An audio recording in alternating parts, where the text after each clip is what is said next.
Welcome back to another 90-Day Fiancé recap. Let's talk about Jasmine and Matt and Gino, Gino wasn't really in this episode, so it focused more on Jasmine and Matt. And it was wild. They went to a lawyer to find out what might happen with Jasmine's situation. Like, could she get deported? What happens to the baby? What we find out is crazy. It's not what I expected at all. Though you might already know from the title. Let's get into it. Jasmine hangs up on Gino after finding out he reported her to immigration to get her deported. She's sobbing and says she never wants to speak to him again. She calls Michelle to tell her what Gino did and says her baby doesn't deserve this. She's just an innocent little baby. Jasmine is absolutely losing it. Now, just because Gino said something doesn't mean it's true. Jasmine, just take a few deep breaths. He's angry and I get it, he's family. But he won't take responsibility for his part in the downfall of this relationship. Gino has a lot to answer for. Jasmine says, no matter what, Gino is the American and I'm the immigrant, so it's not going to go in my favor. It's going to go in his favor. She's scared of being deported, scared of being pregnant in prison, or even giving birth in prison. She never imagined that their open marriage would lead to this. Looking back, I can laugh a bit now knowing that she and the baby are safe. But honestly, I can't imagine the stress she was under at the time. Gino, seriously, you're raggedy. Broke self, come on. Matt tries to lift her spirits by taking her to an ice cream shop. I remember this ice cream. People used to call it dragon's breath because of how it looks when you breathe it out. It looked so fun when it was popular. I always wanted to try it. And if I find a place near me, I'll go and vlog it under members so we can try it together. But anyway, what was up with that spooky, ominous music at the beginning of the episode? So weird. Jasmine is super anxious because now she's pregnant and Gino's trying to get her deported. So Matt sets up a meeting with an attorney so Jasmine can ask her questions. Some of those questions include, will I be deported? And do I have to pay Gino $70,000? Matt also tells her, don't forget to ask about filing for divorce because I want that done ASAP. Jasmine tells him that divorce is not her top priority right now. She just wants to make sure she and the baby are safe. Matt's frustrated because he feels like she's not prioritizing the divorce. But again, she has bigger things to worry about, like her pregnancy and possible deportation. Matt wants her to start the divorce process quickly so he can introduce her to his mom and say she's in the middle of a divorce, not still married. Like, why isn't divorce the first thing on your list to ask the attorney? If the lawyer says you can file anytime, maybe go ahead and start.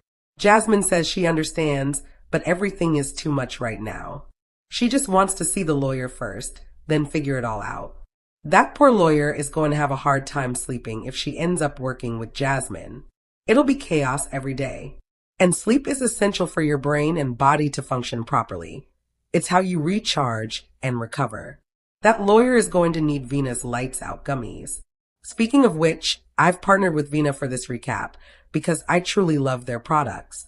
They're giving away free jars of their Lights Out Sleep gummies. If you haven't heard of Vina, they make high-quality CBD and THC products designed to support wellness. Look, you can drink all the caffeine and manifest all you want, but without good sleep, your brain's just not going to work right. If you struggle falling asleep or staying asleep, Lights Out is about to be your new best friend. It helps you relax before bed with melatonin and L-theanine so you fall asleep faster and stay asleep longer. Vina is offering a free jar of Lights Out, normally $70, for new customers. Just pay shipping.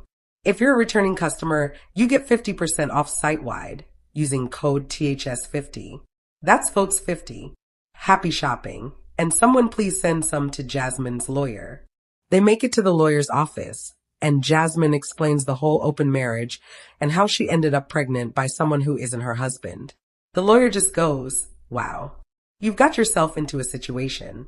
Jasmine explains everything started 5 years ago when she met Gino. They had an ethical, non-monogamous relationship, which he agreed to. Then he threw her clothes outside, and now she's pregnant. Side note, I had to look up whether this lawyer was legit or just an actress pretending. She's real. I found her law firm and bar number. The attorney tells Jasmine that because Gino filed for her deportation and is claiming marriage fraud, if he can prove she scammed him, she will be deported along with her daughter. Her daughter would not be considered a U.S. citizen. But it gets worse. If the baby is born while Jasmine is still legally married to Gino, Florida law could presume Gino is the baby's legal father. It doesn't matter what the DNA says. That's wild. This is the same thing that happened with Gypsy and Ken. Gypsy was still married to Ryan when Ken's baby was born, so under Louisiana law, Ryan was presumed to be the dad. Matt is freaking out. He's like, hell no. Gino is not going to be the father of my child. So he asks, if Jasmine gets divorced and marries me, can I be the legal father? The lawyer looks at him and basically says, that's cute, but this isn't all going to happen in 3 months. Divorce can take months or even years. And Gino, he's probably loving this. He's always thrived on having control, and this is no different.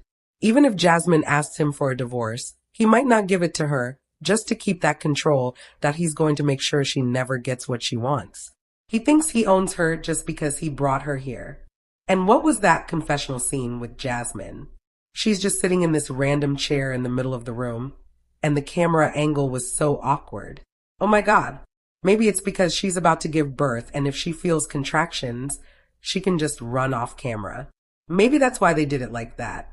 You're going to get deported. Coco, stop saying that. So they're back home from the lawyer's office. They're feeling defeated. Jasmine's just trying to make a plan in case she gets deported. She asks Matt what he's going to do if that happens, if he'll do something to bring them back. She tells him she really likes him and wants to make things work, and she starts crying. Imagine I get deported with our daughter still in my belly, you know? Are you going to do something to bring us back? Because I like you a lot and I really wanted this to work out, and now I don't know. Mama, I love you and you're carrying my child. So you're my family, and you take care of your family. I'm going to try my best to do whatever it takes. I will waste more energy, time, and money than he ever could in court. He hugs her belly and puts his head on it. It was a really sweet moment. The end. So, do we think Matt is really built for this kind of chaos? Sure, crying over his baby is sweet. But wait until he's crying over immigration papers and bills and more bills. After this episode, I had so many questions about Jasmine and Gino's marriage. Remember, they got married in Michigan, but now she's living in Florida with Matt while still legally married to Gino. There are so many questions. So I did a little research, and here's what I found. Jasmine and Gino were legally married in Michigan, which means Michigan law applies to the validity of their marriage. But since Jasmine moved to Florida and plans to stay there, Florida law now governs things like divorce, residency, and parental rights. So yes, she can file for divorce in Florida, even though the marriage happened in Michigan, as long as she's lived in Florida for at least 6 months. And it seems like she has. Now for the serious part, Gino's immigration report. When a U.S. citizen accuses their immigrant spouse of marriage fraud, it triggers an investigation by USCIS, U.S. Citizenship and Immigration Services, and possibly IC, if they suspect criminal intent. To actually win that case, Gino has to prove fraudulent intent, meaning Jasmine never meant to be a real wife and only married him to get a green card. But here's what helps Jasmine. If she lived with Gino, shared finances, has photos from trips, lovey-dovey moments, date nights, all that stuff shows the marriage was real. Now, let's talk about the baby complication. Florida has a law called the presumed father rule. If a woman gives birth while still legally married, the husband, Gino, is legally presumed to be the baby's father, even if Matt is the biological dad. But that can be challenged. Through DNA testing and a petition to de-establish paternity, they can fix that after the baby is born. This is what happened with Gypsy, Ken, and Ryan. Still, until that process happens, Gino could technically be listed on the birth certificate or claim rights, even just to mess with Jasmine. And honestly, I can totally see him doing that. Matt is right. Jasmine needs to file for divorce as soon as possible. She also needs to gather all her proof that the marriage was legit and be ready to do the paternity paperwork for Matt right after the baby is born. I've read so many comments from people who work or used to work in immigration, and they've said it's going to be very hard for Gino to prove Jasmine scammed him. Their whole relationship is documented on a TV show. She clearly loved him. Was she crazy? Yes, completely. But it was real. I didn't know how divorces worked either. I thought both people had to sign. Turns out that's not true. In the US, one spouse can file for divorce alone. If the process is followed correctly, the court can go ahead without the other person's cooperation. If Jasmine files for divorce in Florida and Gino refuses to sign, which I can 100% see him doing, she can still get divorced. It just becomes a contested divorce. There are two types: uncontested, where both agree and sign and it moves fast. Then there's contested, where one person won't cooperate. That one takes longer, involves court hearings, more paperwork, and sometimes even a trial.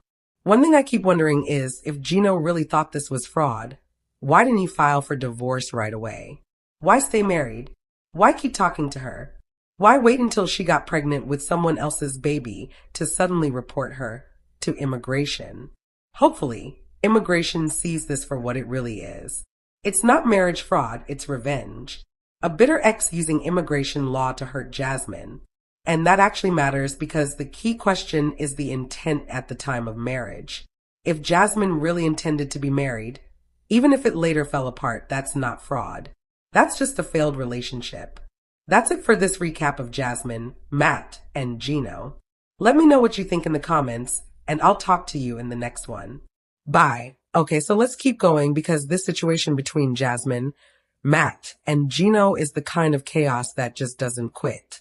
And honestly, the more I think about it, the more layers there are to this whole mess. One of the biggest questions I've seen pop up from people watching is, why would Gino stay married to Jasmine for so long if he really believed she was scamming him? Let's really sit with that. If someone truly thought their spouse was using them just for immigration benefits, wouldn't your first instinct be to cut ties, file for divorce, and protect yourself legally? But that's not what Gino did. Instead, he stayed married. He kept in contact. He didn't report anything until after Jasmine got pregnant by someone else. That timing says everything. That doesn't look like someone fighting fraud. That looks like someone seeking revenge. It's almost like Gino wanted her to pay for moving on, even though he clearly wasn't interested in saving the marriage himself. And now that she's with someone who seems to really care about her and has a baby on the way, Gino wants to flip the table. It's giving bitter. It's giving control issues. It's giving, if I can't have you, I'll ruin you. And let's talk about Jasmine for a second, because whether you love her or can't stand her, this woman is going through it. She's not just dealing with the emotional fallout of a failed marriage. She's pregnant, scared of deportation, trying to start a new life with Matt, and worrying about her baby's legal future, all at the same time. That's a lot. You can see in her face that she's exhausted, not just physically from the pregnancy, but mentally from all the drama. That scene where she's talking to Matt and says, "What if I get deported with our daughter still in my belly?" I felt that. Imagine carrying a baby, and instead of planning baby showers or decorating a nursery, you're thinking about immigration court. That's heartbreaking. And yes, Matt is being sweet and supportive. He puts his head on her belly and tells her she's family and that he's going to try his best. But let's be real. Does Matt really know what he signed up for? Because this is no longer just relationship drama. This is federal. This is legal. This is years in the system, paperwork, court dates, hearings, possible appeals. It's not just, we'll figure it out. It's, do we have an immigration attorney on speed dial? I think Matt wants to do the right thing. I do believe he loves her. But Jasmine needs more than love right now. She needs strategy. She needs legal advice. She needs to protect her baby, herself, and her right to stay in the country. And to do that, like we already said, she needs to start with divorce. Gino is the legal husband. And in the state of Florida, if she gives birth while still married to him, he is presumed to be the father. Even if everyone knows biologically, it's Matt's baby. The law sees Gino as the legal father unless it's officially changed through the court. That could mean Gino could be listed on the birth certificate. That could mean Gino could claim visitation. That could mean Gino could just block things out of spite, even if he doesn't want the baby, just to make Jasmine's life harder. And that's why time is so critical. Jasmine has to get ahead of this. She needs to file for divorce now, not later. Because the longer she waits, the more complicated things will get. Even if Gino refuses to cooperate, like we talked about before, she can still get divorced. It just turns into a contested divorce. And once the baby is born, Jasmine and Matt will need to file for paternity to legally establish Matt as the father. That'll require a DNA test and more paperwork. But it's possible. It just takes time and money, which, let's be honest, neither of them have in abundance right now. And then there's the immigration fraud case. Gino filed a complaint. That means USCIS is likely reviewing everything. But remember, the key legal question is intent at the time of the marriage. Did Jasmine enter the marriage just for a green card, or did she enter it with the intent to be a real wife? And the evidence is all over the show. She moved in with him. She spent years dealing with his weird behavior, his hats, his awkward comments, his tantrums. She cried over him. She fought with him. She stayed way longer than most people would. That's not fraud. That's just a relationship that didn't work. And I hope whoever ends up reviewing her case sees that. Because right now, this whole immigration claim feels like Gino's last attempt to control her from a distance. He doesn't want her back. But he doesn't want her to move on either. That's toxic. Meanwhile, Matt is in the middle of it all. And I don't think he's built for this long term. Right now, he's supportive and doing what he can. But when the court dates start piling up, when the legal bills come in, when it's month 6 of stress with no end in sight, then we'll see what Matt is made of. Because love is easy when things are going well. Real love shows up when things fall apart. And right now, everything is falling apart. So Jasmine has to be smart. She has to stop thinking like someone in survival mode and start thinking like someone in protection mode. She has to protect herself, her child, and her future. She needs legal help. She needs documentation.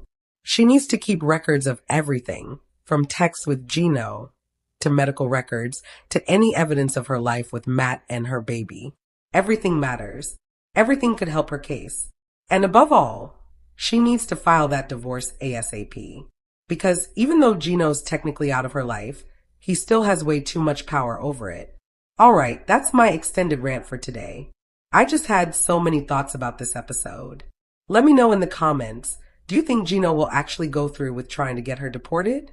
Do you think Matt will stick around long enough to make this work? And do you think Jasmine has a real shot at keeping her life in the US? Okay, I know I said bye already, but honestly, I have so much more to say. This situation just keeps unraveling, and every time I sit down and try to wrap my head around it, something new pops up that makes me go, wait, what? Let's talk more about the legal angle, because I don't think people realize how much this can affect Jasmine's entire future. This isn't just about her current relationship, or even just about her baby. If she gets deported and it's attached to a claim of marriage fraud, it could bar her from ever coming back to the US. Not just for years, but permanently. That's huge. Because think about it, Matt is here. Her baby will most likely be born here. If she's deported, she either has to give birth in another country, or get split from her child, depending on how things play out legally. I don't care what you think of Jasmine. No one wants to see a mother separated from her newborn because her bitter ex couldn't handle being replaced. And that's really what this comes down to. If Gino truly believed she was using him from day one, again, why wait until now? Why not report her the moment she moved out? Why wait until she found someone new, got pregnant, and seemed genuinely happy? It's giving petty. It's giving controlling. It's giving if I can't have you, nobody can. And honestly, immigration officials are trained to look for this. They know when someone is acting out of retaliation versus actual fraud. Jasmine needs to be prepared to prove her case, and she needs to work with a good attorney who's dealt with this kind of thing before. It's sad that she's even in this situation. Now, let's go back to Matt for a minute. Because I know a lot of people are saying he knew what he was getting into and this is the bed he made. And yeah, kind of. But let's not forget, Matt signed up to be with a woman he loved. He didn't sign up to be in a full-on legal nightmare involving IC, contested paternity, and an emotionally manipulative ex-husband. Matt isn't over his head. I do think his intentions are good. That moment when he hugged Jasmine's belly and told her, "You're my family," felt genuine. But love is being tested hard right now. And if he sticks through this, it's not just about love anymore. It's about commitment, sacrifice, and having the patience of a saint. Because once that baby is born, a whole new set of problems start. Let's break it down again.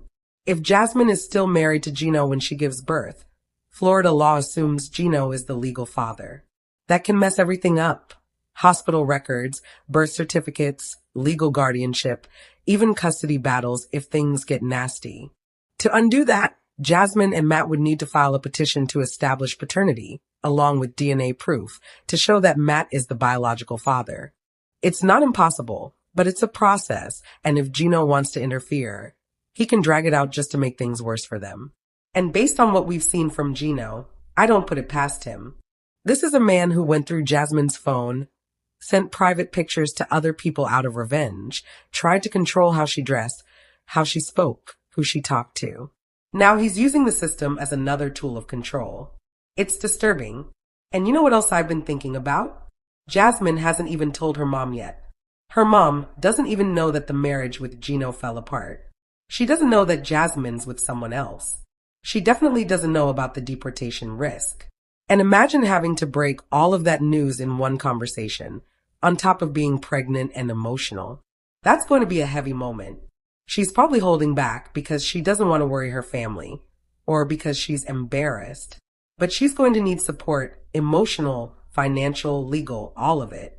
And her family back home deserves to know what's happening, especially if there's a chance she might have to return there. Another thing that came to mind: why hasn't Jasmine taken any legal steps already? I get that she's overwhelmed, but time is not on her side. Every day she waits is another day closer to giving birth while still legally married to Gino. Matt keeps trying to gently push her toward filing the divorce paperwork, but she's frozen. And I get it. Fear can be paralyzing. She's dealing with so much uncertainty. But action is the only thing that's going to give her any control back. I hope the lawyer they spoke to gives her clear steps, like file for divorce immediately, start the paternity paperwork process, compile all proof of her marriage being real, keep a record of everything Gino said or done that shows retaliation or manipulation.